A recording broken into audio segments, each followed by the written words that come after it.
The city of Arnhem was to be liberated in 2 days. For the men of the British 1st Airborne Division, it would become a 9-day siege, a battle of attrition fought from house to house, where 10,000 airborne soldiers held off 2 German Panzer divisions. Operation Market Garden, launched on September 17, 1944, was a bold Allied plan to end the war by Christmas. While American paratroopers seized bridges to the south, the British 1st Airborne, under Major General Roy Urquhart, was given the furthest and most critical objective, the road bridge over the Lower Rhine at Arnhem. Intelligence suggested only light German forces were present. The reality was devastatingly different. 2 battle-hardened SS Panzer divisions, the 9th and 10th, were refitting in the area, their presence fatally underestimated. The first lift went in at 1300 hours.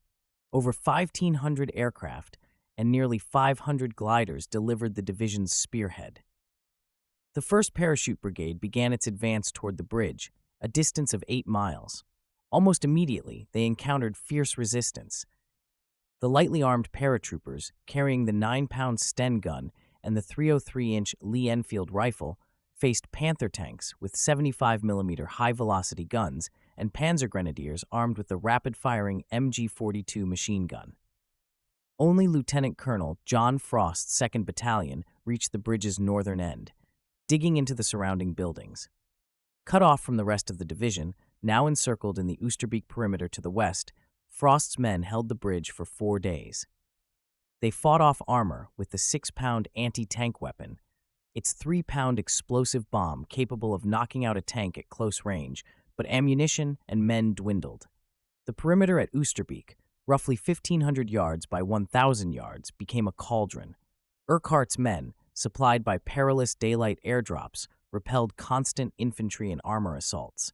The 75mm shells of German self-propelled guns methodically reduced their strongholds to rubble. Polish paratroopers landed under fire on the south bank but could not reinforce them. On the night of September 25th, after 72 hours of continuous combat at the bridge and 9 days of holding the perimeter, the order came.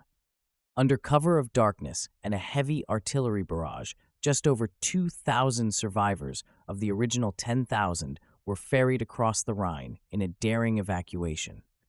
The bridge at Arnhem remained in German hands. The 1st Airborne Division was shattered, suffering over 8,000 casualties. Yet their sacrifice was not in vain. Their 9-day stand drew in German